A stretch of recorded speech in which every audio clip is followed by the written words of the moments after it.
January's meeting minutes, which were sent out last week for your review. I will entertain a motion to approve the January 22nd, 2026 meeting minutes. Is there a motion? This is Alex, so moved. Okay, can I get a second, please?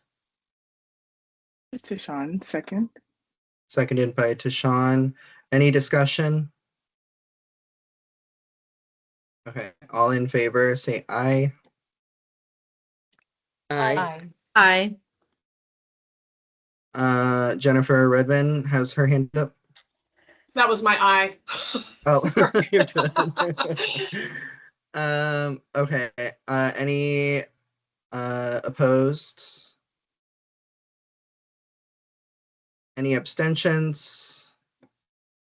Okay, the motion is approved to approve the meeting minutes. So thank you all for a quick review. Thank you all now for a quick review of our agenda. First, we will begin with the introductions and a check-in for our council members, followed by an update on our land acknowledgement revision project. We will follow that with updates from OJJ staff and then a presentation from our partners at the Washington State Center for Court Research on the key findings of their biennial data analysis on our juvenile justice system here in Washington. After our break, OJJ will lead us through a review of the final draft of the recommendations for this year's biennial report to the governor, followed by a vote to approve those recommendations. The executive committee will then facilitate a discussion on labor equity as was identified in the email on this topic we sent about 2 weeks ago. We will then have committee reports followed by public comment, as is our standard practice. We will also provide time for any announcements our members might like to share with the full council. Are there any points of clarification or suggested edits to this agenda by council members?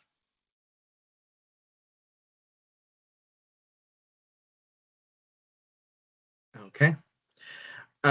I would like to take some time to do brief introductions for our council members. Please, all council members, use the raise your hand function on Teams so we can easily keep track of who has gone and who hasn't. When you introduce yourself, please share your name, organization, association, expertise you represent, and where in our state you are joining from. And if you would like to answer, please share one thing you are looking forward to doing this summer. So I can start us off. My name is Ayanna Clark. I am the PCJJ Vice Chair. I currently reside in Tulalip. I use she, her pronouns. One thing that I'm looking forward to doing this summer is a lot of traveling, spending time with family. I believe I see, let's see. Okay, I see Ada with her hand up first. I think Kendra's in front of me and then myself, but it doesn't matter. Okay. Well, I'll go since I unmiked. Yeah. I don't think I remember everything you asked, but I'm Ada Daniels, and I work with the Office of Superintendent of Public Instruction and Education, and I have the honor of working for all of the students who are incarcerated in the state of Washington and working really hard to ensure that they are getting better education. I'm currently today working in Lakewood. I'm home not feeling well, but I decided to join you all because I hate missing these meetings. And this summer, just like you, well, you know, Ayana, I really like to travel, but not in the summer here because our summers are beautiful. I like to travel more in the fall. So I'll be here this summer and then travel in the fall. I love that. I'm just going to go down the list of names that I see from top to bottom. So Alex Nevaez is next. Good morning, Alex Narvaez. I am with Legal Counsel for Youth and Children, so I'm essentially a youth defense attorney, but also represent youth in a couple other practice areas as well. And don't worry, I'm in my car, but not driving. I'm just not quite in the building I'm in. Let's see here. I definitely look forward to like swimming in the summer. I like swimming in the lake, in the pool, like pretty much wherever water can take me, I love. And so, yeah, it sometimes gets warm enough in Seattle, but I also don't mind traveling for a little bit warmer water weather. I will say just my apologies in advance. I am teaching a class starting at noon, so I'll have to exit the meeting at that time. So my apologies, and this should be the last time that that conflict occurs. Thank you, Alex. Thank you for letting us know. Andrew Toynbee.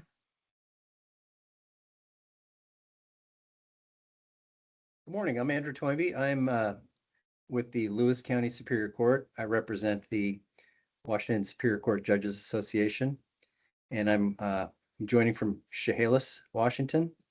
I don't know that I have any expertise. We're kind of generalists here in these small counties. I'm one of 4 judicial officers, so we kind of handle everything. I do handle quite a bit of the juvenile docket, and I handle a lot of our therapeutic courts, including we have a youth therapeutic court. This summer, I think it's going to be my oldest daughter's last year at home. She's got plans to move to New York in the fall, so I'm just planning on spending as much time with my daughter after she graduates from college this summer, because it might be the last year she lives at home. Thank you. Thank you. Dr. Troopin.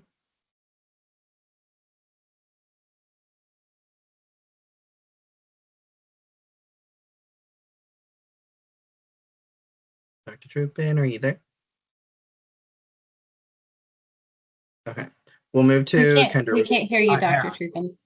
Okay. Hi, my name's Eric Troop, and I'm a professor in the Department of Psychiatry at the University of Washington. I co-chair the Behavioral Health and Reentry Committee with Kendra Moore. And I've been involved in mental health and juvenile justice issues for quite a long time. Thank you, Dr. Not sure what Troopin. I'm doing this summer. Kendra, you're next. Dr. Troopin, we're going to have to hang out this summer.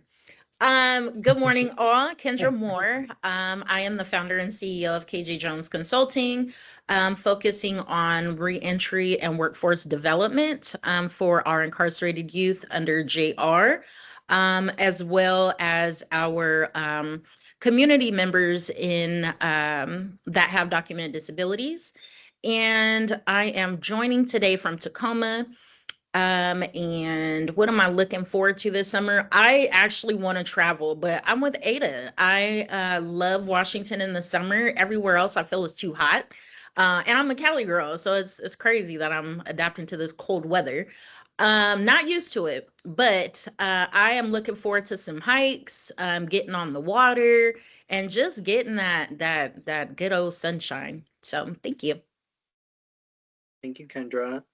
I see Morning Stars next. Hi, thank you. Hi, I'm Morningstar. I use she, her pronouns. Currently located in Federal Way. I am a youth peer specialist, so I work with youth and young adults with behavioral health and mental health. And for the summer, I got roped into doing this like youth camp somehow. And then at one point, I'm going to be going to Mexico, which I'm super excited about because I love Mexico.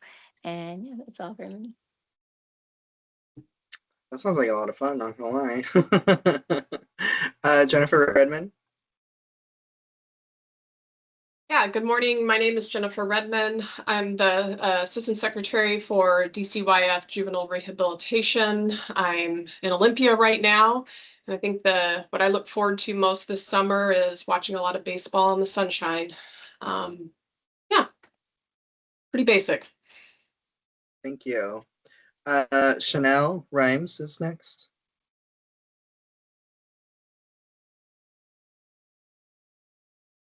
Good morning, everyone. My name is Chanel Rhymes. I use she, her pronouns. I'm coming from Tacoma as well.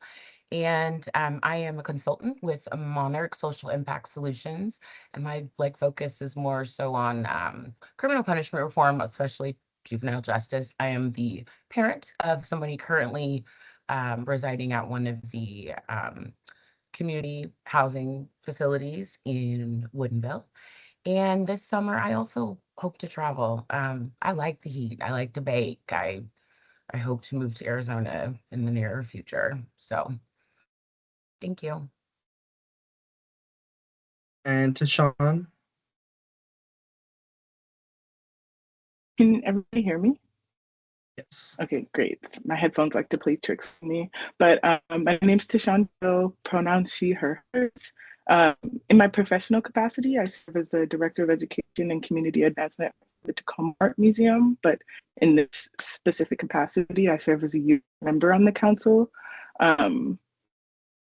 Right now I'm in school, so I'm really excited for the summer. I'm not taking classes over the summer, so I get a lot of free time and I don't have to highlight or look at a page or a bill or anything for a little bit. And Morningstar, I will also see you in Mexico because I will also be going to Mexico this summer.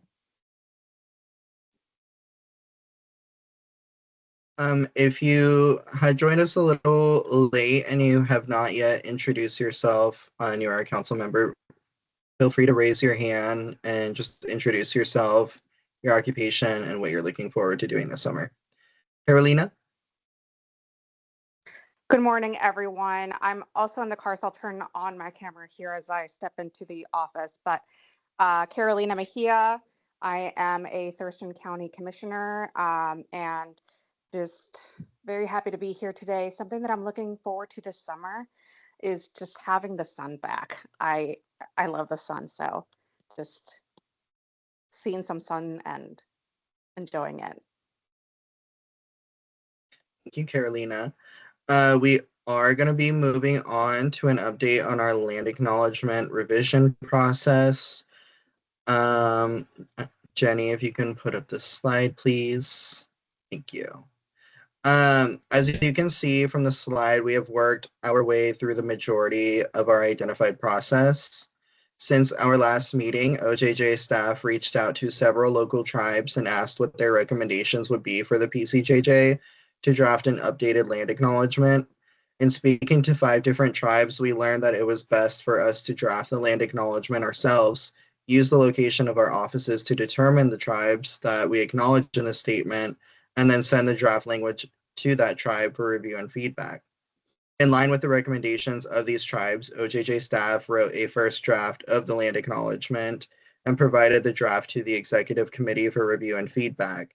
The Executive Committee was in support of the language contained in the draft and asked OJJ to share the language with the Squaxin Island tribe for their review.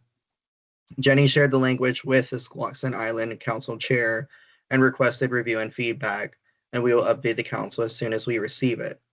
For today, we would like to provide time for members to share their feedback on the draft that was shared via email last Thursday. We also provided the draft on the next slide. Would anyone like to volunteer to read it for us aloud?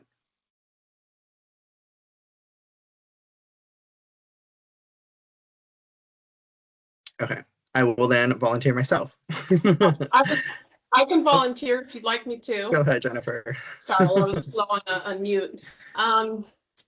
We acknowledge the Native nations upon whose ancestral lands we reside and express perpetual gratitude to those who have stewarded these lands since time immemorial and whose histories precede European American settlement by millennia.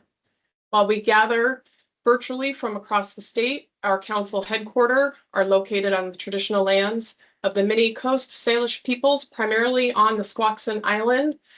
I'm not going to try and pronounce that because we might not do it very well, or People of the Water tribe.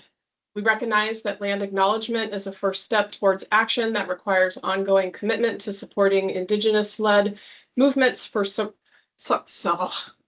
sovereignty, change, cultural rights, and reparation, and does not undo the current and historical colonial harm experienced by Indigenous nations. And I apologize, I guess I haven't had enough coffee today. Kind of fumbled from that. Thank you. No worries, Jennifer. Thank you for reading it out loud. The correct pronunciation for the phonetics of the Lachute seed is squawk seed. So in the future, if you are unsure, it is squawk seed. Does anyone have any comments, questions, suggested edits before we continue on?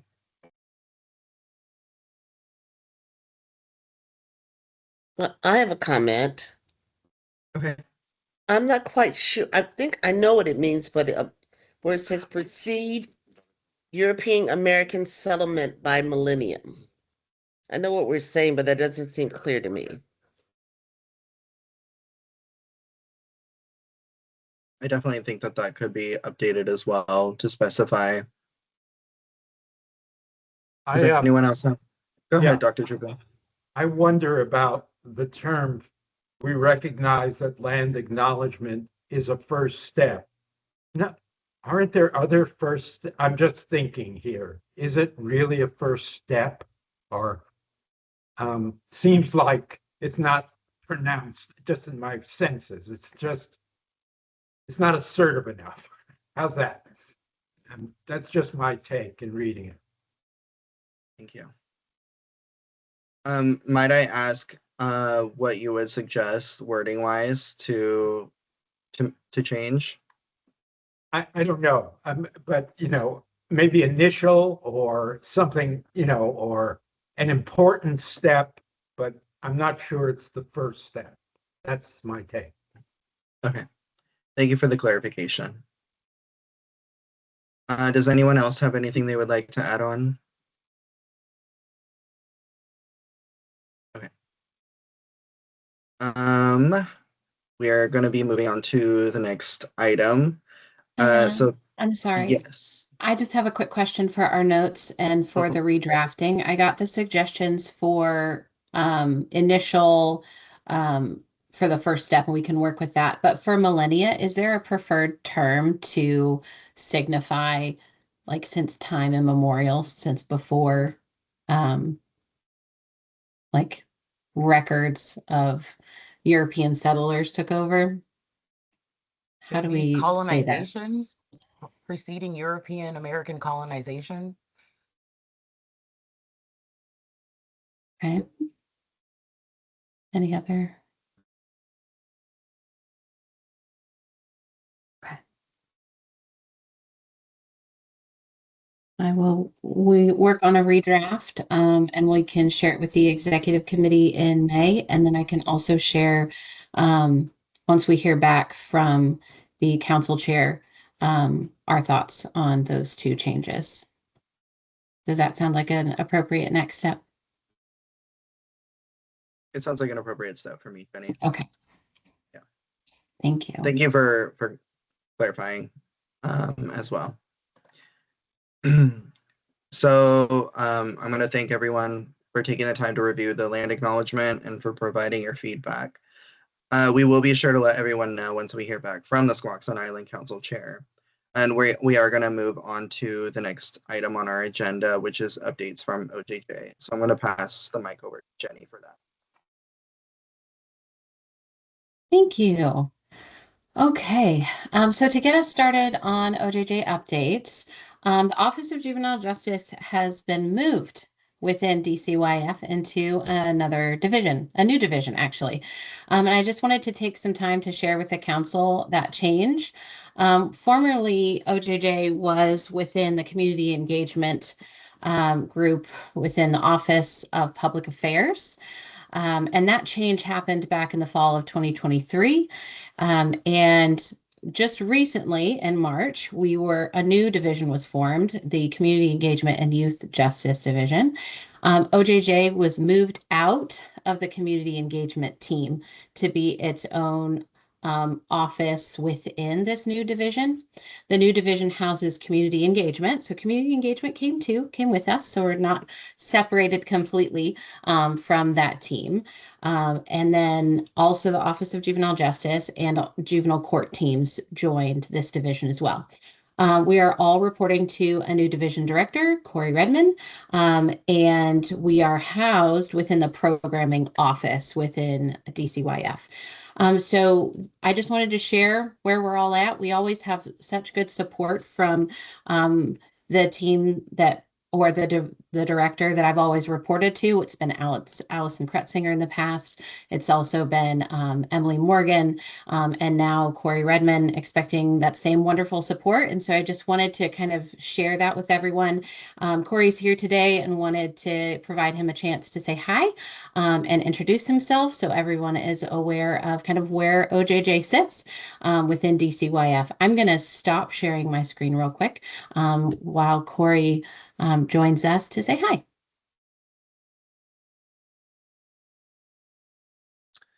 Thanks, Jenny. For most of you, I don't know many of you, and a couple of you, I don't want to say Dr. Troop, and I don't want to say old faces, but old friends and faces from long ago. So Corey Redmond, this is coming up on 30 years in juvenile justice for me. Quick rundown, I worked in JR, started in a secure facility. I worked in juvenile parole for a lot of years. And then a number of years, of 20 plus years, I've been the state's main liaison with the juvenile courts. And what that really means is we oversee the pass-through funding from the legislature to juvenile courts for young people on probation, diversion, and referred youth for services including community supervision, case management, evidence-based programming, those types of things. And then most recently became, as Jenny said, the Division Director for Community Engagement and Youth Justice. Hearing Jenny talk about how OJJ's kind of been shuffled around, I do know that they've had lots of support, but when I coming in, I want to make sure that that team is well taken care of, and certainly the other parts of the division as well. One other quick thing to note, about 10 years ago, I was in Jenny's role. I had an acting stint as the lead for OJJ, and for those of you that know Gordon McHenry, I was in Jenny's role when we brought Gordon in initially. So it's been about 10 years. I know a lot has changed, but I certainly know a little bit about the office and in your charge as the partnership council. So it's good to be here. I'm going to be on and listening all day, supportive of Jenny, and by that extension, supportive of you all as well. So it's good to meet you all, and I look forward to working together in the future. Thank you, Corey. Okay, I'm going to jump back to the PowerPoint. Can everybody see my screen again? Awesome. Okay, so the next item on the agenda is that we have an opportunity to attend the Affiliated Tribes of Northwest Indians Mid-Year Convention. Ayana brought this to our attention and suggested that it's a great opportunity to continue the work that the council has been doing to invest in their own understanding of Washington tribes, their histories, values, goals, and current priorities. That mid-year convention is occurring May 18th through the 21st. The Lummi Nation is hosting it, and it's being held in Ferndale, Washington at the Silver Reef Casino Resort. We have some funds set aside in order to send 2 additional council members. Ayana will be attending, and Whitney K. Rawl will be attending, and then we're hoping that there is another council member or 2 that could also attend as part of that team. And if you're interested, would like to invite you to send me an email so that we can get that set up if you would like to attend. Ayana, is there anything you'd like to add regarding the work that's done during the ATNI Mid-Year Convention that would help members understand what to expect? I can share what's on their website right now, but they don't have the agenda up yet.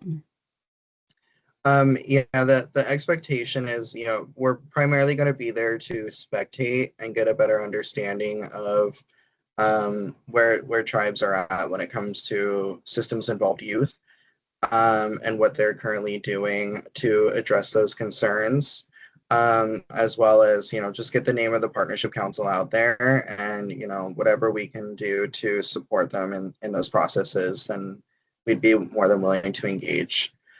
So it's just helping us educate ourselves better on what those processes entail. Maybe they have information that is not readily available to the state and whatnot when it comes to like their own youth who are systems involved. So that's going to be the expectation of what we're doing when we're going to be attending there. Thank you. Any questions from any members? Okay, so early registration. Oh, sorry. Go ahead, Tashawn. I should have waited just a second. Sorry, I'm also really slow at unmuting. My question was, would you be attending through the 18th to the 21st, or is it one particular day, or? I think that the way the registration is, you can either pay for the entire 3.5 days, which includes all activities and meals, And then there's the option to register for just one of each of those days, to go up one day. And that's something that we could also work out. If a member was only available for one of those 3 days, we could do a registration like that as well. Early registration ends on May 1st. With that registration, if we get it done in time, there is a discount on the hotel room fee. And for members that live more than 50 miles from the Silver Reef Casino, we can help support travel costs. But it would need to be more than 50 miles in order for us to do that. So that is the date we're hoping to have registrations completed by, so that we can also get the discount on the hotel for anyone that might need it. Thank you.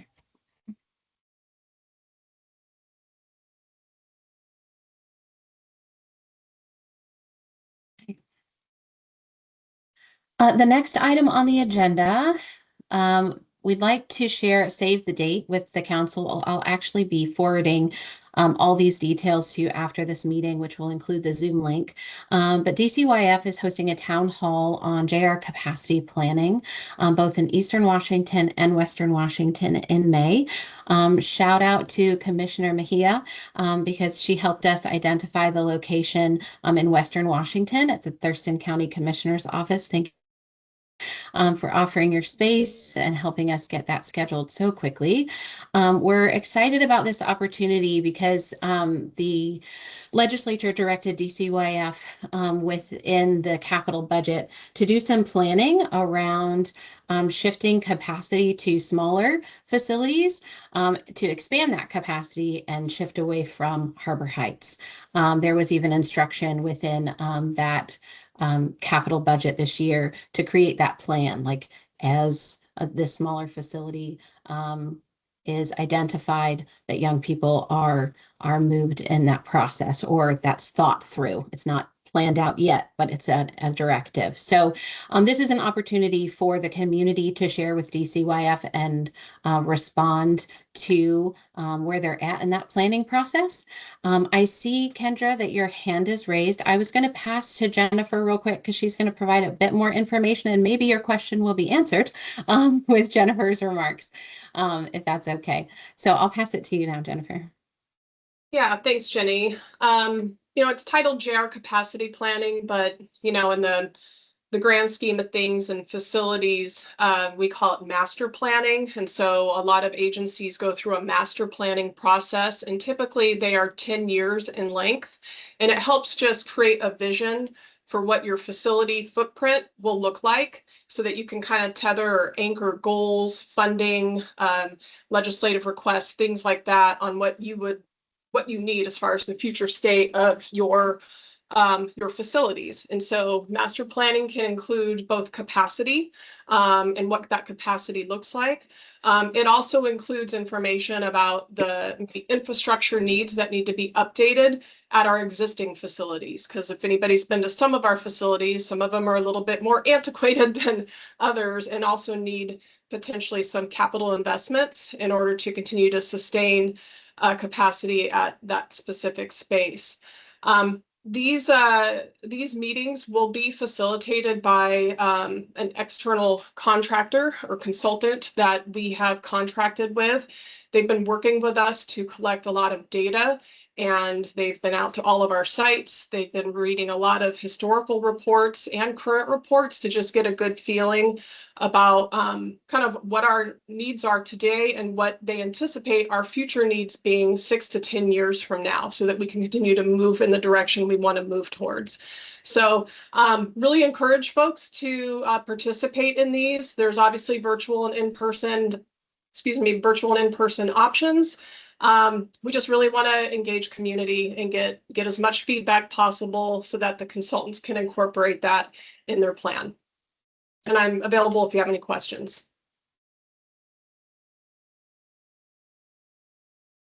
Kendra, did you have any follow-up questions? Or did we get an answer? I did. Okay. Thank you, Jenny. So yeah, my initial question was answered about the capacity planning. So it makes sense as for master planning. So thank you for that, Jennifer.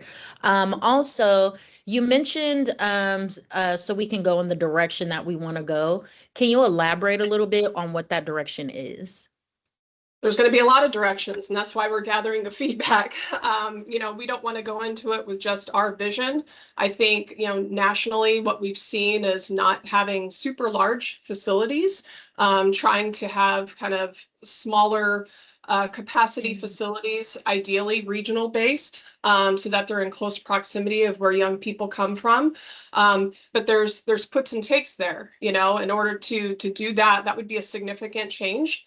For us, particularly around medium security and higher capacity, there's cost. And so part of it is we develop a plan, but then the legislature determines what they're going to fund, because nothing is free. So we will develop a vision with options, with a lot of different input from folks on what we would like our ideal state to be, as far as how we serve our young people and where we serve them.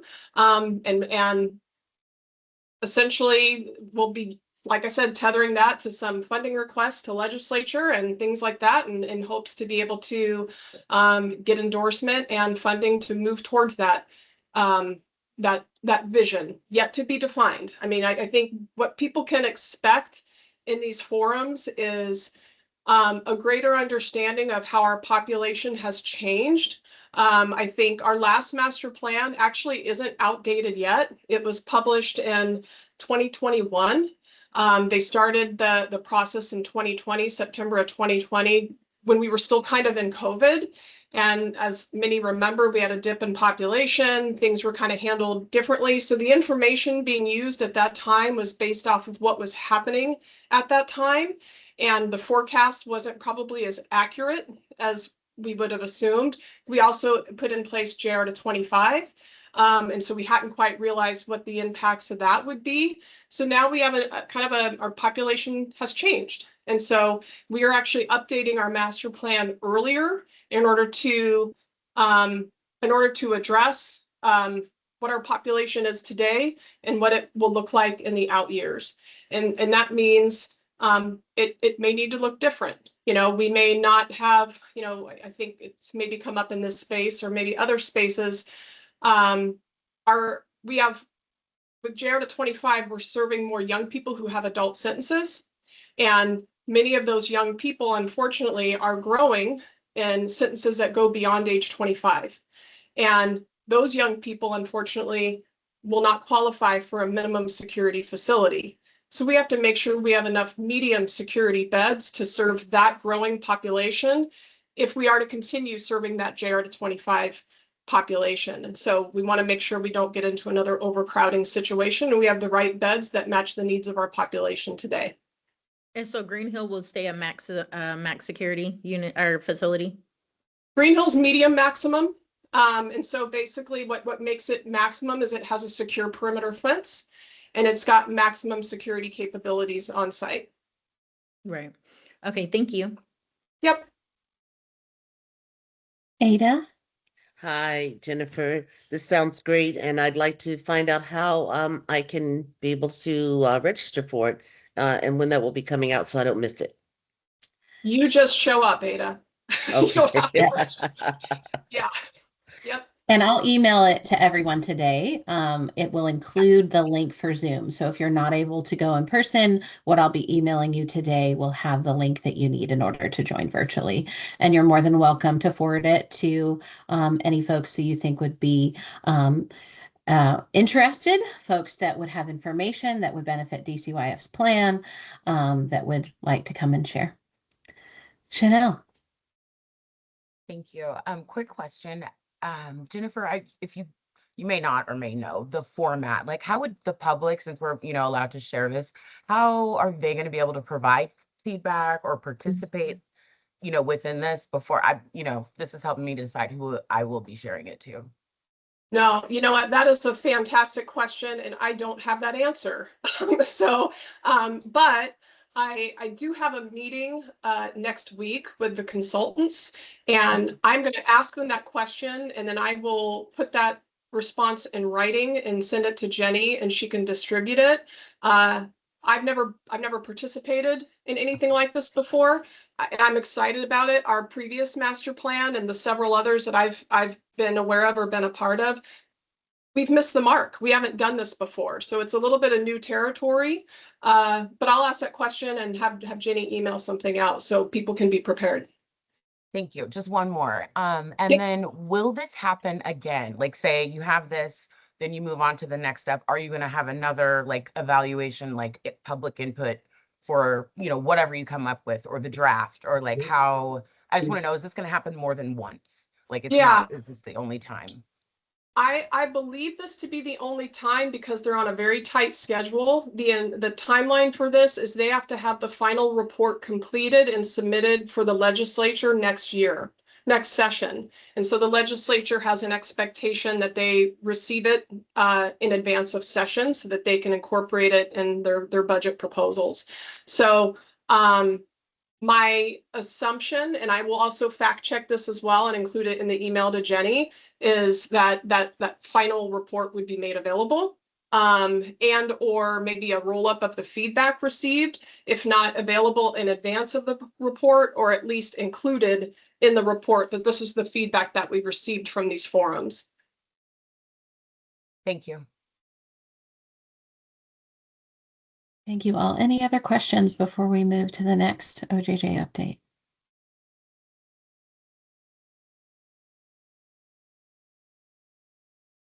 Okay. So we have several council position vacancies. We've been talking about these vacancies for a bit. I was able to connect with the governor's office a few weeks ago. We do have several applications that they've received, and we're still waiting on decisions from the governor's office to get these positions filled.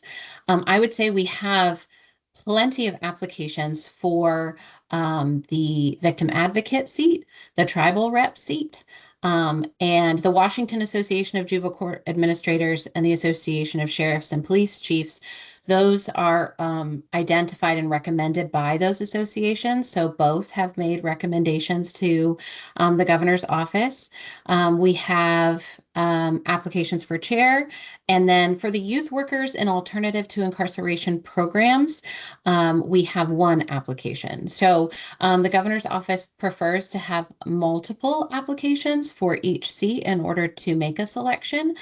So I'm just sharing this so that if you know anyone who you think would be a good match for that youth worker role in alternatives to incarceration programs, please invite them to apply. The link to apply I will drop in the chat, and it's also on the governor's website. It's also on OJJ's website. And so feel free to forward that information to folks that you think would be a good fit for that and might be interested in joining the council. So we have more applicants for that position. I was told in my meeting with the governor that once legislative session was finished, that they were hoping to make movement on appointments. And so I'm hoping in the next month or so, we will have these seats filled. Any questions on our current vacancies? Okay, we are trying to be better about recruiting in advance for vacancies, and we have 4 members that actually their final terms are ending in November. Dr. Trupin, Drew Hill, Ada, and Diana Cockrell. And so I've included their position descriptions here for everyone. We are going to miss them all and are hoping to have recruitment and applications submitted all before they leave, so that there can be folks that can be appointed to those seats and we don't have a gap in representation from these specific areas. Dr. Truppency is position 9. If anyone goes onto the governor's boards and commissions page, each seat has a number and a description. And so when somebody goes to apply, they select which position they're applying for so they can identify where they think their expertise matches the position description. So position 9 focuses on representatives of public agencies engaging in children's mental health treatment. Position 10 is a representative of private nonprofit organizations with special focus on preserving and strengthening families and supporting youth development. Position 13 is a person with special experience and competence in problems related to school violence and alternatives to suspension and expulsion. And then position 14 is a representative of licensed or certified by the state of an individual that has expertise and competence in preventing and addressing mental health and substance abuse needs. So feel free to also invite folks to apply now for these positions. Applications are good for 1 year. And so if folks put their applications in now, identify these positions in those applications that they're interested in, the governor's office can be doing reviews now and be ready to make appointments in October for terms beginning in November. Any questions? This part's really sad for me, and I hope you all continue to participate on our committees, even though you might not be formally on the council. Okay. I do also want to share that there are 4 positions for members that are eligible for reappointment also in November. And the way reappointment works is that you submit another application identifying you're asking to be reappointed to the council. Folks can serve 3 terms on the council. So these positions are eligible for reappointment. You can also put your application in now. And identify that you want to be reappointed to the council if that's the case. For those that are up for reappointment, if you're choosing not to be reappointed to the council, life's changing. There are other expectations and responsibilities that you need to take care of, things like that, whatever the reason might be. It would be really great if you could let me know so that we can also begin recruitment for those positions. If you don't know yet, that's totally fine. There's no requirement that you get your reappointment application in or make a decision this early. I just wanted to bring it up and make folks aware so that you could be thinking about that. Any questions on the reappointment process or these positions? Length of terms. I see that, Jennifer. I am working on clarifying this with the governor's office based on our executive order. The first appointments to the council, 1/3 of the seats were supposed to be appointed for a year, 1/3 for 2 years, and 1/3 for 3 years, in order to make sure everybody's not leaving and joining at the same time. What I think has continued to happen is that the seats that originally were appointed for year 1 or year 2 or year 3, they have continued to do that. And so there are some members who end up with a 1-year appointment, and then the next appointment is 2 or 3 years, or vice versa. And so it's not quite, I would say, equitable. You have some members that are here for 9 years and some that are only here for 5. And then their terms are up. So I've actually brought that up to the governor's office because I was a little confused on the way term lengths had been determined. And so they're looking into that. So we're going to get some clarity there. And I'll be bringing up more the equity piece of what that how that ends up happening, especially with which third is the 1 year versus the 3 year. It makes a really big difference on the length of time that members can participate. Did I answer that question completely? Yes, thank you. Okay. I think I need to be reappointed, hopefully. So I was like, I haven't even touched a year. Yeah, right. And so I'm not sure why it's like that, but I have asked that question, and we're trying to get clarity so everybody knows what to expect. Alex?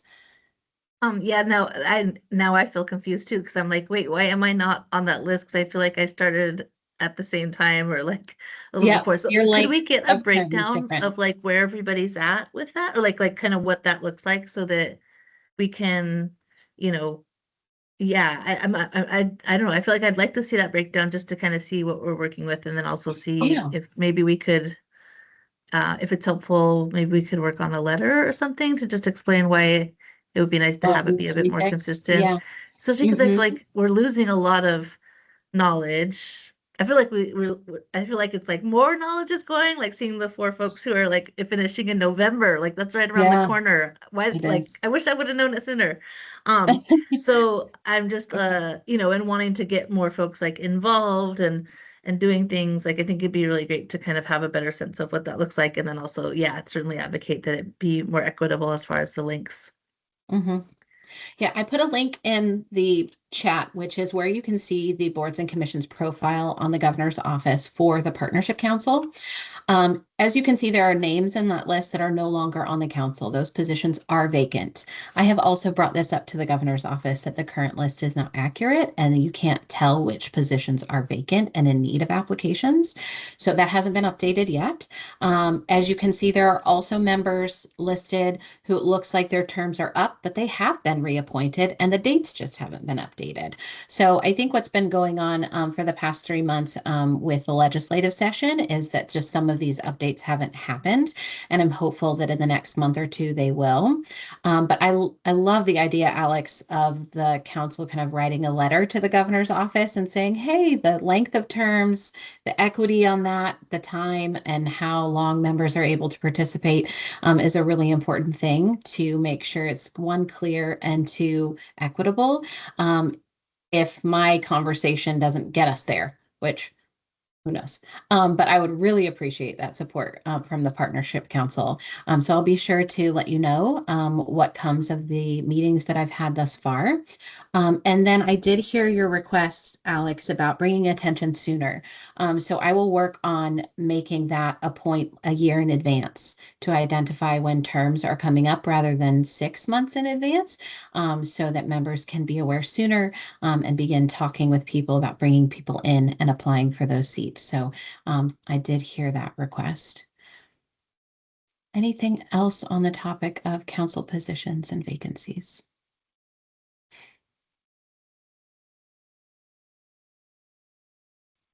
Yes, Ada.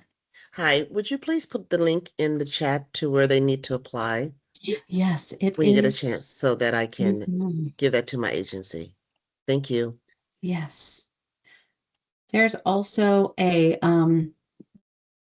note on many of the position descriptions stating that the representative cannot be employed by federal, state, or local government. That is not accurate for all of those seats. If you look at the executive order, there are only 2 seats that are not allowed to be employed full-time by federal, state, or local government. And I've requested those updates be made on the website as well. So please don't necessarily rely on that list for exclusionary eligibility, but look at the executive order and the language there that we're hoping to get to match the website. I did put a link for the executive order there as well for your reference. The 2 are the chair and the vice chair. Kendra? Maybe you just answered the question, but I was wondering about the length of term for chairs and co-chairs on the executive committee. For the committee, the chair and the vice chair, but not that. No, okay. So the way those terms work, I believe Gordon's terms were 3 years each, and the same for the vice chair, if I recall correctly.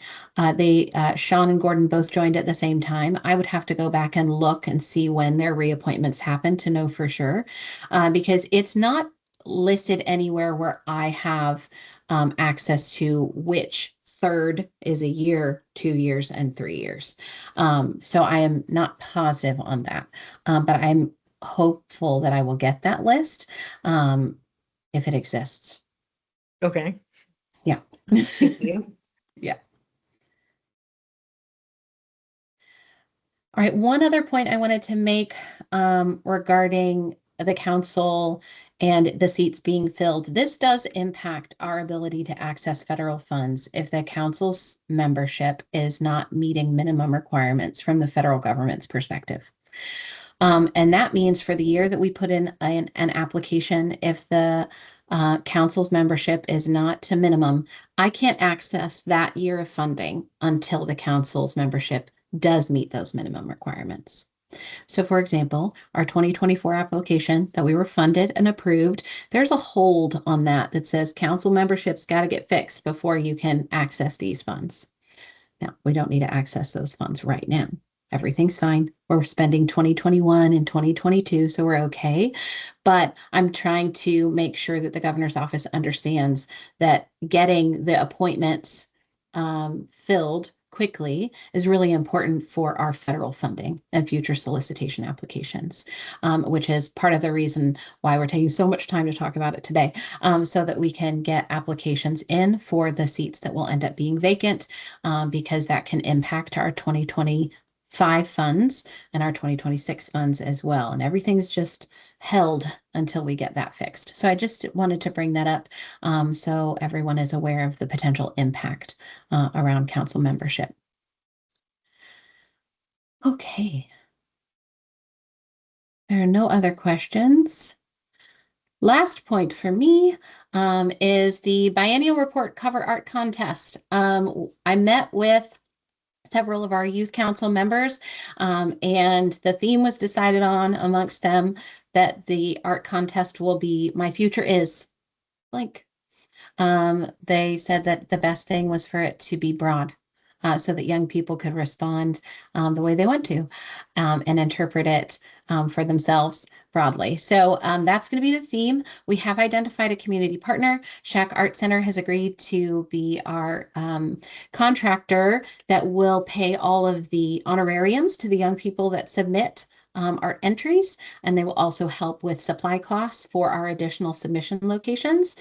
So the Tacoma Art Museum, Spokane Public Library, and Art Corps are confirmed to be locations that will be working with youth that they already work with, and be a location for submission. And then we are still hoping to identify a location in one other county, either Yakima, Tri-Cities, or Clark. And so if anyone knows of organizations in those communities that have art programs or are set up to do programs with young people that young people trust and enjoy being with, and can have that support from staff, please let me know so we can reach out to them, because we're trying to have 5 locations and spread out across the state, so it's easy for young people to participate. Right now, submission dates will be between May 15th to July 30th, and we're working on writing the contract with Shack Art Center right now and working on the flyer and announcement for us to be able to share. So we will keep everyone updated as that gets going. The council will be able to vote in August. And then the cool thing about Shack is that they have an online platform that allows for submissions to be uploaded. And then also they have a voting, what's the word? I don't know. An app. I don't know if it's an app or if it's in their software, but all the council members will be able to go online, see all of the submissions, and then vote using that software on the top selections. Yes, Alex. Oh, I was just going to mention, there certainly is something in Yakima. I remember being there Okay. for the Access to Justice conference, and they were actually like showcasing some art there at the conference that was then actually displayed in the courthouse. So maybe reaching out to the juvenile court administrator there, Candy. I can't remember. I'm blanking on her last name, but I could get you her email Yeah, I if know that's Candy. needed. I know Yeah, I would Candy. reach out We to can reach to her out. because I remember she was the one who showed us the art. Then it was like at the courthouse, and that they were going to be displaying it. Okay, thank But you. I'm not sure of the name of the program exactly, but I remember they were Okay, also at the conference. great. Thanks so much. Okay, that finishes my updates. And now I'd like to pass it to Christina for compliance updates. Oh, thank you, Jenny. So on the PowerPoint, you see a simplified version of my yearly calendar. I don't think you all want to see my actual yearly calendar, but something to note here, since your question was, what are you looking forward to? In July, you see a pineapple. I am looking forward to eating pineapple on the island of Kauai. So hopefully that sticks in your brain. Okay, January, February was a focus of the compliance monitoring survey. And so the survey, just a reminder, provides a view of how effectively facilities are upholding the three core protections. And those were deinstitutionalization of status offenders, sight and sound separation, and removal of juveniles from adult jails and lockups. So from here on out, I am on the road, as you can see, April till about October, conducting site visits. So I'm going to start at the end of April in Yakima, move to Klickitat and Skamania. So that'll be considered my tour one. And then I think I'm going to move on to Clark, Cowlitz, Wahkiakum, and Pacific. And then after that, hang out in Eastern Washington, like Walla Walla. So that's what I have on my radar till October. And at some point, I'll be in Lewis County and pay a visit to Andrew. But I'll let you know when that happens. Other than that, that's what I have. Does anybody have any questions? Oh, Kendra, how are you? I'm good. How are you doing? Doing well. Good. I like that pineapple. So I wanted to ask you, because you mentioned a lot of facilities on the eastern side. Are you going to be on the western side at all? Yes, so my plan is to kind of move the south to the water. And I'm really saving kind of like, the Puget Sound region for I'm gonna hit that up in September. I'm gonna do some spotty stuff in Western Washington. But yeah. Okay. I'm trying to really stay out of there in June. It's gonna be busy with soccer. Yeah, and is that invitation still open if someone wanted to like ride along with you or whatnot? I know we spoke of it at the retreat. Yes, we did. So Kendra, if you're interested, I can have an offline conversation about that. Absolutely. Thank you. And I'll be looking forward to September. Thanks, Kendra. Thank you, Yes. Christina. Thanks. Any other questions? I do have one compliance update I want to add. If folks are good. Okay. We still haven't had the federal government open the compliance reporting portal for our reports that were supposed to be turned in January. And there's no word on that. We're ready. We've got the data. Everything's ready to go whenever that portal does open. But we don't know when that's going to happen. So just wanted to share that for those that have been here long enough to know that, wait a second, why aren't we hearing whether or not we're in compliance? Why aren't we hearing what our rates are?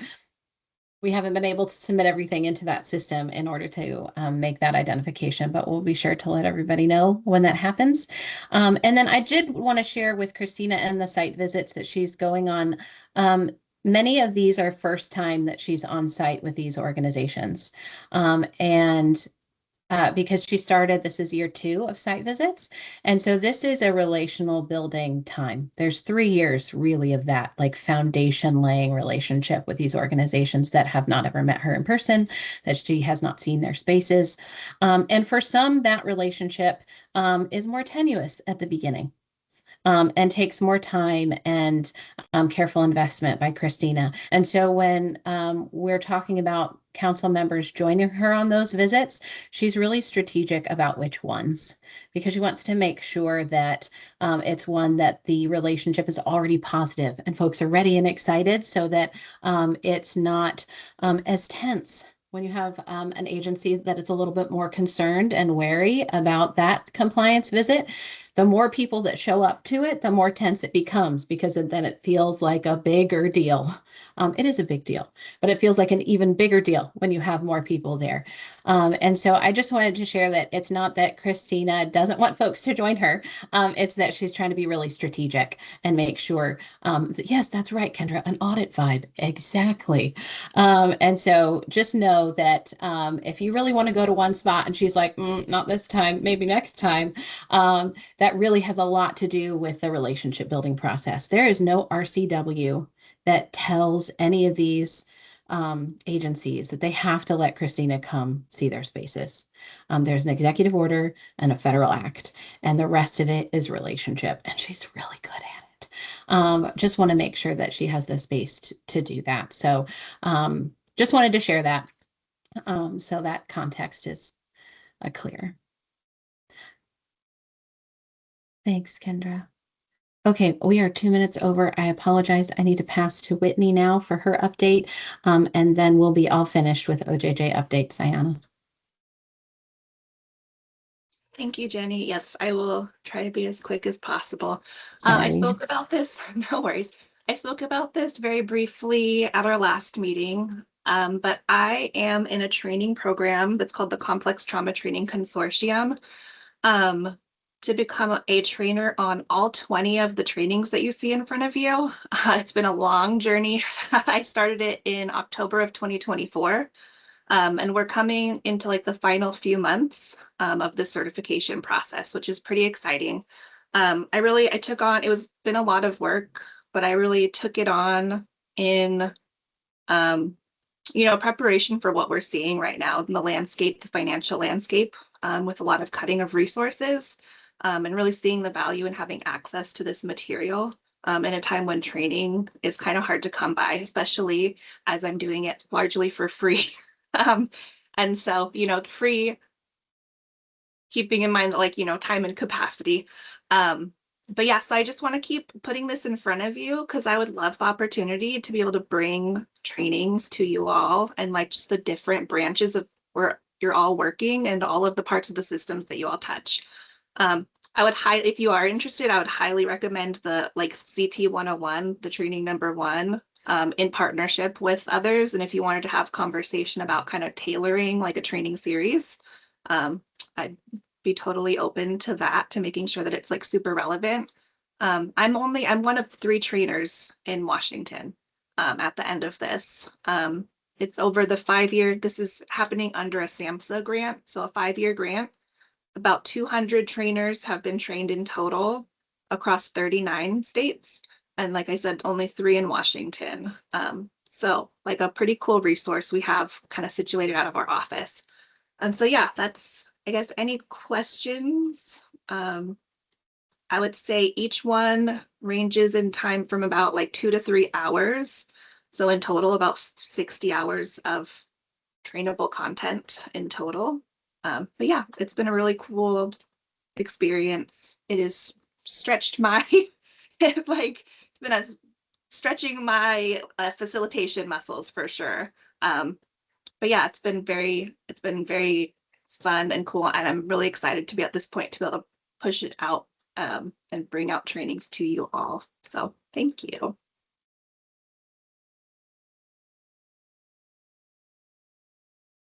Yes, I agree, Jennifer. Very impressive. Every time I sit through a training with Whitney, I'm amazed at the content that she shares and understands. So we're really excited to have her and this resource. Any other questions for OJJ?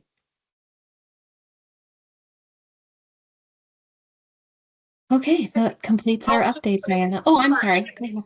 No, real quick. So Whitney, you said that you're not quite done with it yet, a little bit more left, but you're available now to train.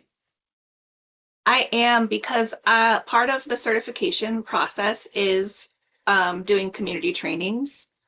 So I've pretty much finished all of my fidelity stuff, and so I'm good to go to start training. It's just the formalized process of saying now you're an affiliated trainer on paper. But yeah, so got it. Thank you.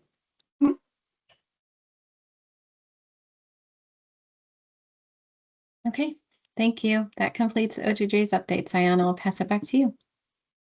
Thank you, OJJ, for all the work that you do. I would like to welcome one of our most long-standing and collaborative partners to our meeting this morning. The Washington State Center for Court Research and the PCJJ have been working collaboratively for more than 8 years on improving juvenile justice data quality and access within Washington State. We are thankful for this ongoing partnership and are happy to have Dr. Andrew Peterson, Principal Research Associate, and Rachel Sanford, Data Visualization Specialist, with us today to share the key data findings identified through their analysis of juvenile justice system data trends through 2024. Welcome to you both. We are looking forward to hearing your findings, and I'll pass the torch to them. Great. Thank you all. Thank you to the council for having us today. It's great to be with you all again. One quick presentation note ahead of time. I do have my wife really likes these short-nosed dogs. So I have 2 Boston Terriers in the room with me. So if you hear, I'm never sure how much I can trust like Microsoft noise suppression. So if you hear like a low rumble, I don't have a thundercloud hanging over my house. It's the dogs, I swear. Anyway, that out of the way. Thank you all for having us. Really appreciate it. As I said, my name is Andrew Peterson. I'm here with my colleague Rachel Sanford, and we want to talk about the biennial report to the governor and legislature on the state of the juvenile justice system, talk a little bit about what it is for those that aren't familiar with it, and talk about some of the kind of highlights and key takeaways that we've found so far. Next slide, please. So quick history. Well, first I'm going to cover kind of the data book, what it is, how we got here, and then we'll go into the kind of the key takeaways that we're seeing so far. We finished almost every section. We just got finalized detention data 13 days ago. So that section kind of needs to be finalized, as well as our recidivism analysis, because the detention data plays a part in that. And so there may still, this key takeaways, there may be maybe one switch in there, depending on those results. But that's what we see so far. So after that, we'll kind of wrap up and just touch on the highlights again, kind of the takeaways of the takeaways, and then wrap up. Next slide, please. So starting with the data book. Next slide. Okay, so there are kind of 2 points of time we can talk about regarding the data book. We took over, as was mentioned, we've been partners for about 8 years now. So we started doing this report in about 2018. Prior to 2018, it was a lot of information. It was really, I heard it described as like a real treasure trove of information. However, it was kind of what we call in social science a convenience sample. And that's not some like fancy shade academic shade being thrown. Convenience sample is a completely legitimate way to approach things. Sometimes though, there are, say, like you can tailor that approach a little bit more and add a different, a little bit higher quality, depending on what you have. Convenience sample is just taking what's available to you. So it relied on a lot of national sources. So it took a lot of things from National Coalition for Juvenile Justice. It took a lot of federal agency reporting that was already available and put it all together in one place. In addition, I had a few kind of what I'd call like tangentially related topics. So I had some things on schooling that wasn't necessarily juvenile justice, had some things on like teen pregnancy and suicide that are certainly related, but I wouldn't really call them juvenile justice. So in 2018, we took over, and my approach is, I like to say, a little more systematic. We tried to do kind of beginning or early stages of the juvenile justice system all the way through. So policing to courts to juvenile incarceration, then recidivism, as that's kind of the loop as people come back into the system, and then added these special interest topics that we'll talk about in a minute. We sourced it exclusively from Washington agencies. So we have the sheriffs and police chiefs that provide us a lot of the policing and victimization data, the AOC, which covers the court and kind of the special interest data, the juvenile courts, which provide their detention data, JR, and others.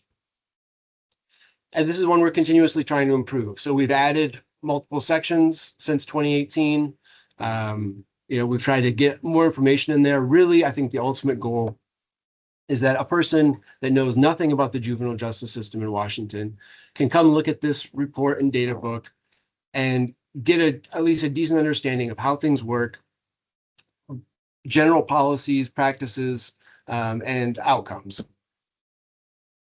Next slide, please.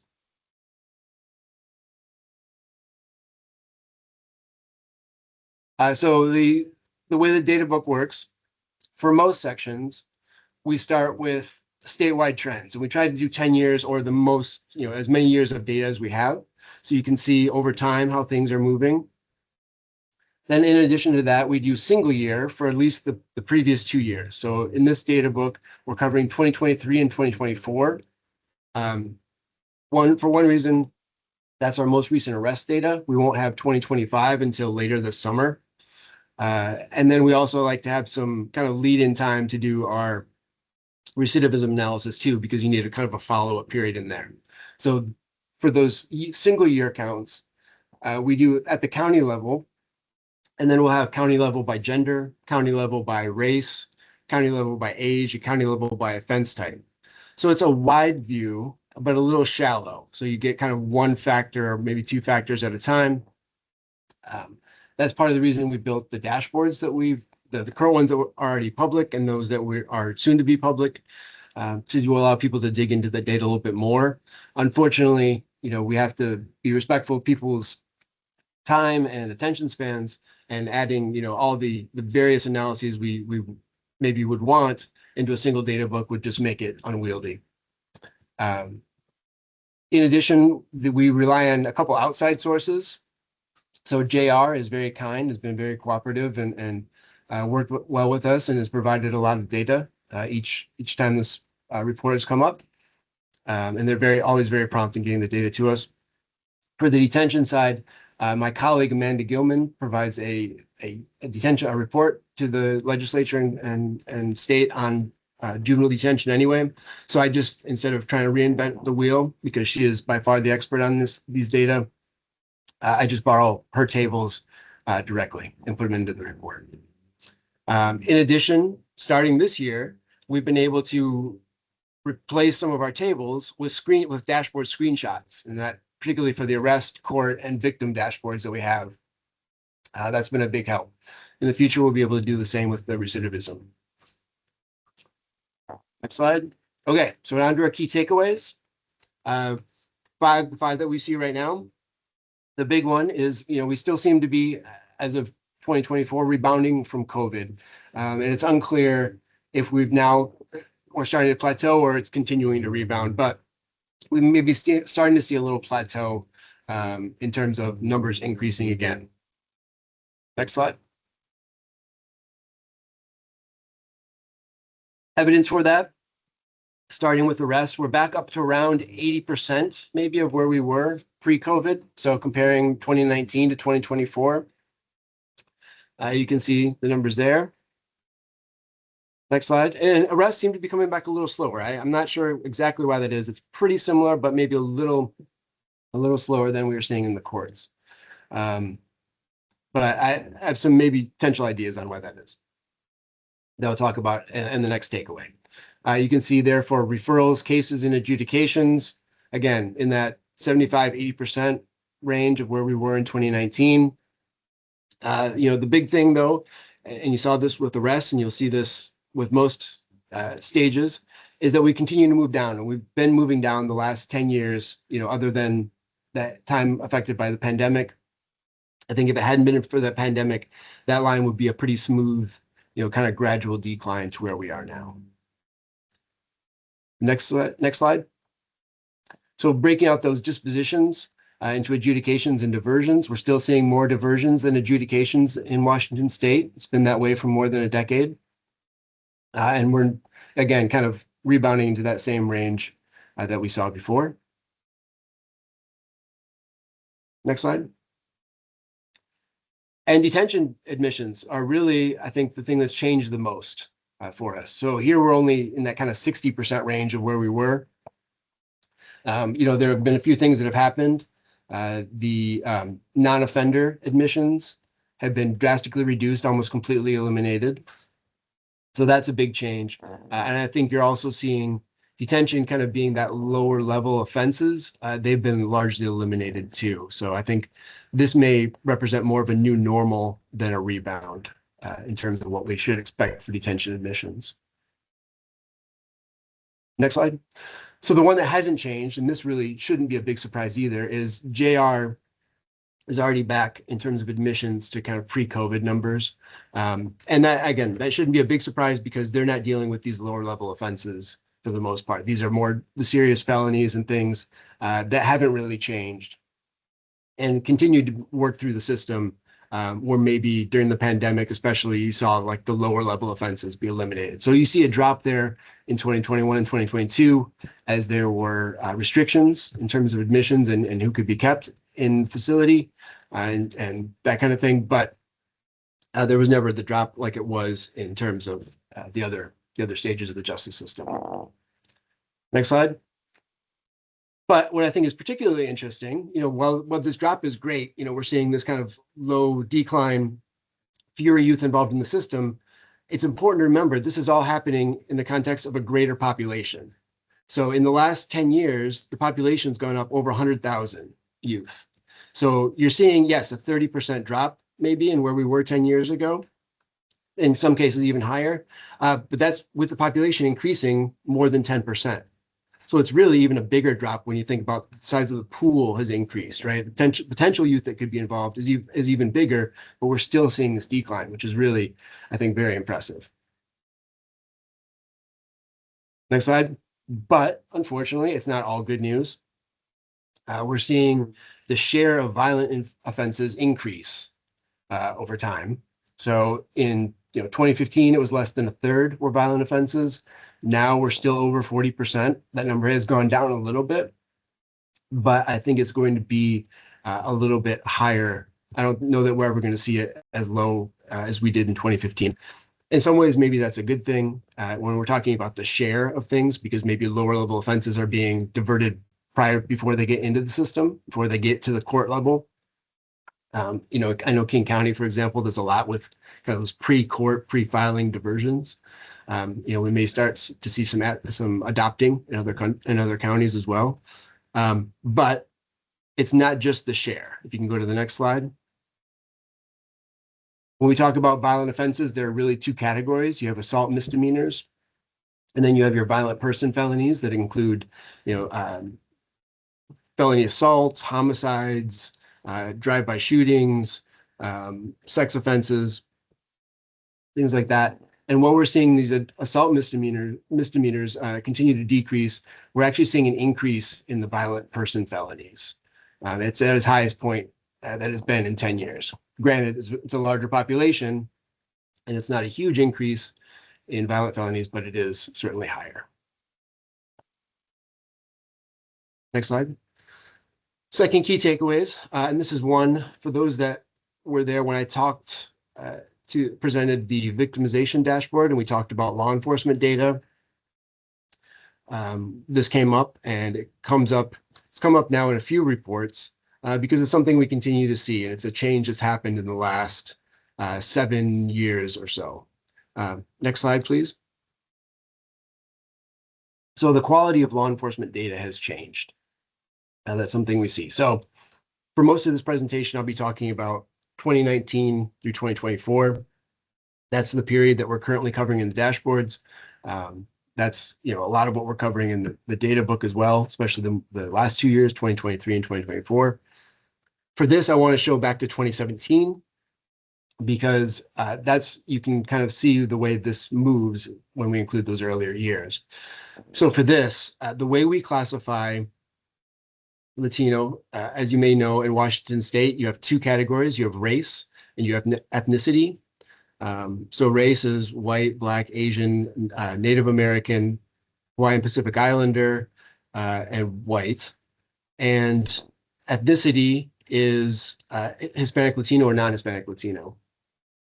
And based on the recommendations from the Minority and Justice Commission, we, if the individual's race was white and their ethnicity was Hispanic Latino, we treat Hispanic Latino as a race and we count them as Hispanic Latino, not white Hispanic Latino, but just Hispanic Latino.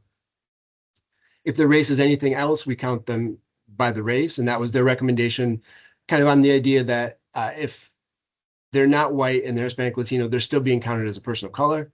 And so you can kind of, if you want to group them that way, then they'll still be represented, within that domain. However, when we kind of dug into white individuals and the ethnicities being reported for them, what we saw starting in 2019 was an increase in this missing unknown ethnicity. And that creates a problem because, as you can see, that orange bar also kind of gets smaller at the same time that that blue area is getting smaller. So it's not just a matter of they're not including ethnicity data. Well, maybe those were just non-Latino individuals and they didn't bother to put in the ethnicity. We're also seeing that orange band get smaller too, indicating that they're probably are likely undercounting Latino individuals. And that's really a double-edged sword because not only does it undercount Latino individuals in the system, but it also overcounts white individuals because if their ethnicity is missing, we can't assume or try and make guesses on how many of those were Latino, and so they end up getting counted as white. So we're overcounting white individuals in the system, we're undercounting Latinos, and it seems to have gotten worse over time. So now we're above a third of white arrestees have a missing ethnicity, where before we're about 1 in 7. Next slide, please. So law enforcement is not the only group that does this. Core data is far from perfect either. As you can see, about a quarter of the time, white individuals in the court system having missing ethnicity, but what we're not seeing is that change, right? We're not seeing that increase in 2019 or any years, which, we could still do better. We could still do far better. But it's kind of a trend. It seems isolated to law enforcement. So this is a statewide view. Let me show you at the county level. So let me walk you through what we're looking at here a little bit. You can see the legend kind of in the middle. So this is, again, the percent that had a missing or unknown ethnicity for their white arrestees. And you can see the green represents those that had a low missing. The grayed out group is those that didn't have at least 50 arrests. So, I didn't want to be skewed by small numbers here. I just want to show you those that had larger number of arrests that had kind of maybe a more stable, in theory, a more stable percentage. You can see the amount of green right in there, a few yellows, a couple oranges. Now, if you look at 2024 on the right side, you can see that change. The number of counties where in 2019 there were none that had 75% or more missing. Now you see many that had that. You can see at the county level how that's changed. In fact, there's only one county that improved, that went from a kind of a red or orange color, yellow color down, and that was Clark County. They were the only ones during that time period. So this is showing you at the county level. Now digging in a little more in the next slide. Here we can actually, because this data has counties assigned to it, we can see specifically which counties. So walking through this table, you can see on the left the county names there. You can see their average yearly arrests of white individuals. And the next two columns, you can compare 2018, how many were missing ethnicity, to 2024. And you can see going from at most 2% in Kittitas to all of these above 80% missing now in 2024. Now you can see their population, right? So these are not counties that had, a very small Latino population other than maybe Kittitas and maybe Cowlitz. These are counties that, Yakima is a majority minority county. The others near 40, 50% of their county has a Latino population. And we can see how that affected the Latino arrest rates. So in 2018, in this next to the right county, you can see their Latino arrest rate. And you can compare very for the most part, really similar to their population. Now look what it is in 2024, nowhere near what it was. So pretty obvious that it isn't just individuals that were white, they're not recording their ethnicity. It seems very obvious that we're really undercounting Latinos, and we know where. Next slide, please. However, it's not all bad. Some agencies do it really well, and we do have the individual police department. And I apologize, I say Benton, Franklin, and Pearson here. This is me not knowing my geography. We do have Benton and Pierce in here a couple times each, and Franklin's in there once, but we also have Douglas and Grant County and Whatcom County in there. So here you can see, counties that had these are total arrests between 2019 and 2024. The percent of non-Latino arrests, Latino arrests, and then the missing ethnicities, all less than 5%. So kudos to these police departments and sheriff's offices doing a really good job keeping their data and getting, fulfilling all their kind of data requirements and helping us understand what's happening. There's another issue that we recently discovered with law enforcement data. Unfortunately, I couldn't wrap it up on a good note. In addition to underreporting ethnicity data, we're also getting incomplete reporting from individual agencies. So I went back through and the WASPIC, they have a crime in Washington report. And here we see every year you get about 10% of counties that don't report a full year. So they indicate in their report the number of months for which they reported data. And you're always seeing, like I said, 10% or a little under that don't report a full year worth of data. They don't have a good explanation for it other than maybe staffing or similar issues. But in total, almost a quarter of the agencies missed at least one or more months of data in those 6 years. Next slide, please. Here are the counties that missed at least one or more months in multiple years. So I guess the maybe slightly silver lining to this or bright side to it is that these aren't the police departments. So we're, hopefully we don't have too much of a gap because of that. Unfortunately, though, you do see 3 sheriff's offices in there that have missed at least one or more months. So really in law enforcement, I think we'd like to see hopefully some data improvements to really better understand arrests, especially since that's often the beginning of the juvenile justice system. Next slide, please. Third, this one is a good one. I think we have some good news. So the victim profile dashboard. Next slide. So a lot of you had a chance to see this in the fall when Rachel and I presented it. This is the first time that we're able to report and include information on victimization, a part of the justice system, I think, that often gets ignored or at least overlooked to a high degree. For those that follow the legislative process, that there were big cuts to victim services in the fall, and there were threats of more. So with budget shortfalls. So now we can hopefully put some information out there about victimization in Washington.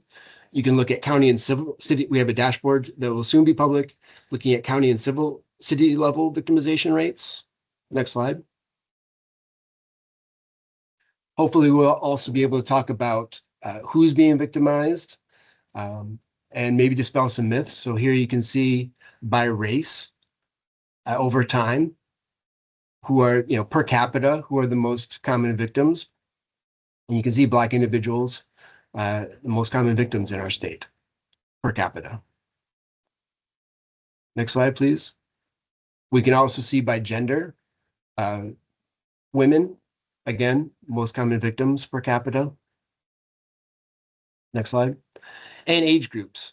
So these are all offenses committed by juveniles across, and because potentially anyone can be a victim, we include ages 0 to 65 plus as age groups. And we see most of the victimization happening in peer offenses. So youth committing offenses against their peers. Next slide. Because this data is a little bit richer, we're able to add some more nuance and more detail to it. So here we have a chance, you can go on our when this dashboard's available, and those that saw it know what I'm talking about. You'll be able to look at the relationship and the interaction between age group, victim offender relationship, and offense type. So you can click on one of those bars within there, and the other two sections will adjust to just focus on that area. So you can look at, simple assaults, what the relationship was like, who are the age groups being victimized, and so on. So you can play a lot with that and really kind of dig in and trying to understand that data a little bit better. Next slide. And we do the same for location, weapon, and offense with the victimization. So again, you can interact, click on one bar within there, and the others will adjust to show you that. So you can look at offenses where there are weapons, offenses at schools, all those kinds of things. Next slide. Number 4. So this isn't, I wouldn't call this bad news. This is more something that may look bad, but really just takes some understanding. Next slide. So we're talking about juvenile declines. These are youth being tried as adults. And what you can see overall in this graph is a big drop off and kind of leveling off from 2017. So this is not a pandemic effect. We saw a lot of legislative changes over the years, and I think that's really changed the landscape in terms of youth being tried as adults. This is not a huge number. As you can see, we're in the tens of thousands for cases and things, or around 10,000 cases, but we're seeing less than 100 youth being tried as adults, and well below where we were in 2017. However, if you're just looking at this, you'll notice in 2023 we had 64. In 2024, 96. So exactly a 50% increase.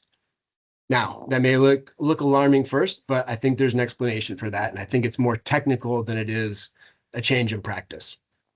So in 2024, HB 2217 took effect, and that changed kind of the process for who was eligible to be tried as an adult. And it changed it from their age at filing time to the age at offense, right? And generally, often that's the same or similar. However, there are times where you'll discover, a violent crime that happened years ago, or figure out who did it years ago, from a crime from years ago, and that individual is now an adult, and prior to 2024 would have been tried as an adult without this kind of procedural step of starting in as a juvenile and then doing this juvenile decline hearing to try them as an adult. Now you have to do that additional step. And this plays out, you can see here, this is by month, 2023 and 2024, the number of juvenile decline cases that we had. And you can see this big jump that happens kind of after this dotted red line that I put in here, right? So more than 40% of that total 96, sorry, for 2024, more than 40% of the cases of those 96 cases happened after that change. Now, to kind of add some more evidence to my assumption here that that's what's happening, by quarter, so you can see, again, over these 2 years, by quarter, so every 3 months, the average age at filing for these juvenile decline cases. And you can see when this change happened near the end of the second quarter, we had this big jump. And so this is, again, a little more evidence showing that, yeah, these are likely individuals that are now, early 20s, early to mid 20s, being tried as adults with this additional procedural step that makes them show up in juvenile declines. But previously, they would not have had to do this additional step. They just would have been tried as adults because they were adults.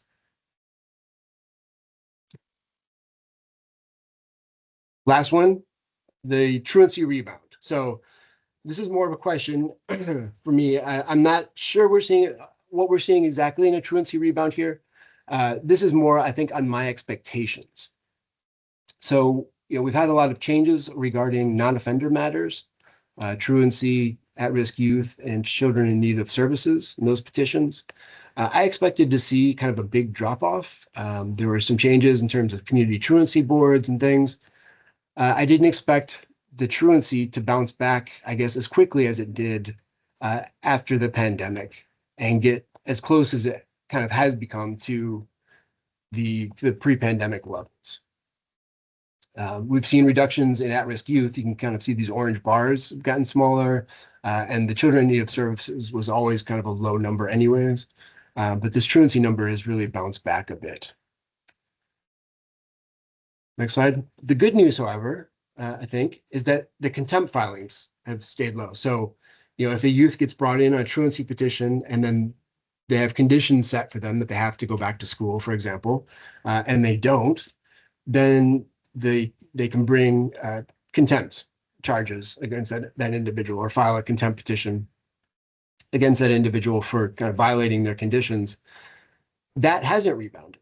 So we're seeing this big, this kind of maybe return in truancy, but we're not seeing the return in contempt for their truancy petition. So I would take that overall as good news, but I'm curious, and I would like to understand better what's happening with the truancy petitions and why they're seeing such a rebound. Next slide. So in conclusion, we have a data book that's continuing to grow and hopefully improve. We're always open to feedback. If you have particular areas that you think we should include that haven't been included, ways to present the data that you think would be helpful, please share that. We're more than open to feedback. We'd like, we want this to be useful. This is not for us. This is for, the people out, for you all, for legislators, for stakeholders. So if if there's information in there that you'd like to see, please let us know. Justice system involvement continues to go down, even if the violent offenses have increased, all in the context of a population increasing.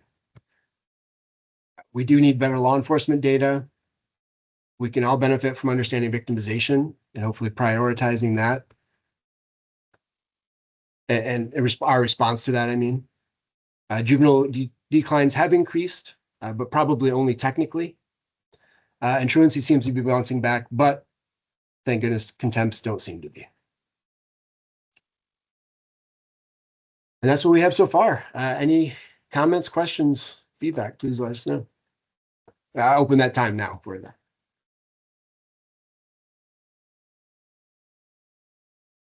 Alex Narvaez. Oh yeah, sorry, Thank Alex, you. please. So I just wanted to double check. So for the declines, we're not tracking necessarily like what comes back to juvenile court, like at like a resolution of a case, right? That's just the initial onset. And are those just the auto declines, or do we track the result of a discretionary decline hearing?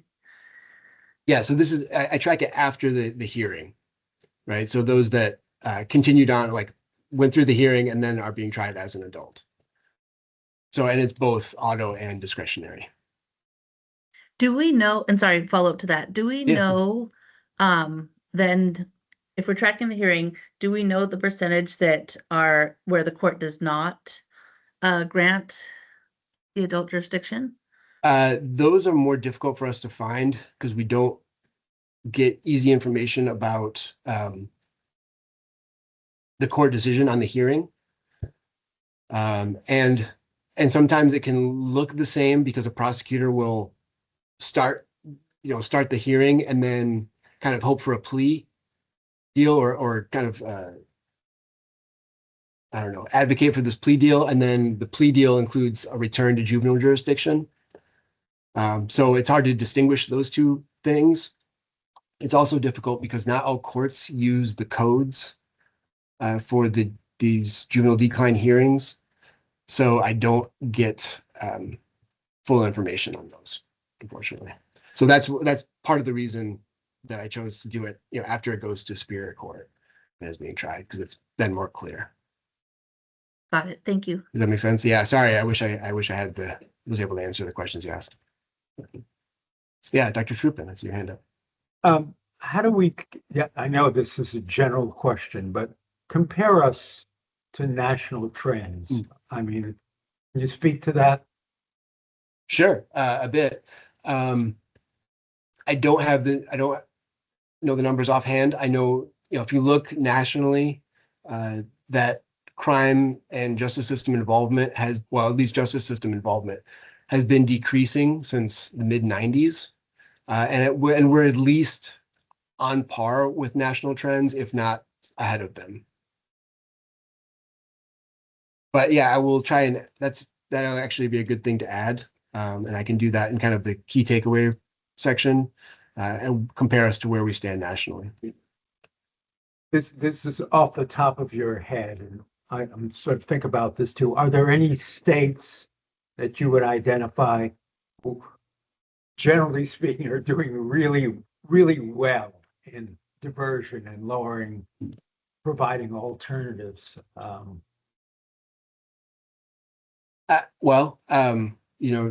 Not to just pander here, but Washington actually is really doing well. For over 10 years, like I said, we've had more diversions than adjudications. I don't know of others that are doing as well, but I can find out. I know, we have some contacts that deal more with kind of the national level in this question, so we can work on that. Yeah, absolutely. That'd be a good comparison, a good thing to include. Rep Levitt.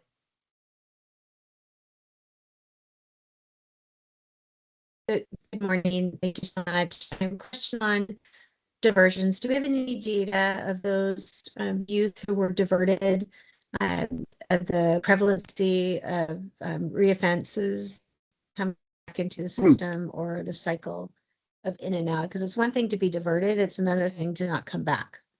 Yes, absolutely. So our recidivism section, I haven't been able to complete it for this turn. Generally, I do that a breakdown comparing, those that were kind of traditionally adjudicated, received kind of a traditional adjudication versus the youth diverted. In the past, it's been, let's see, the last time I did it, I think the diversion rate, the recidivism rate was around 20%, where adjudication rate was closer to 30% or more. So we do see a substantial reduction or lower rate of returning into the system. But we'll have better numbers again in the next couple of weeks when I'm able to finish the recidivism analysis for this time. Andrew, I have one other question. Is there a way of identifying with the violent crimes, how many of them where guns were involved? Great question. Unfortunately, no. I'll temper it. For the most part, no. There are a few exceptions. If the charge description is inherently involves a gun, like a drive-by shooting, yes, we can identify those. Those are fairly rare within the world of the total universe of violent crimes. However, there is no flag or checkbox or anything within our data systems that say, firearm involved offense. Unfortunately, this has been something that I think a question has been asked since I started working here in 2014, probably before then. I know folks at DCYF have looked at this as well. Sarah Veely was part of a group that she led back in like 2015 or 2016, trying to look at this and better understand the question. Generally, it's a very limited scope, and it has to have the firearm involvement has to be explicitly mentioned in the charge description. So, like I said, drive-by shooting, the next closest we get is a weapons possession offense, which again, doesn't necessarily make it a violent crime, more of just a possession of the weapon by a youth. Thank you. Yeah. Any other questions for our partners? No? Okay. We are going to start our 15-minute break. We'll be back at 11:01. So I'll see you all then. Thank you all. If you do have any questions, don't hesitate to email me. We're always open to receiving questions and feedback. Thank you. Thank you, Andrew.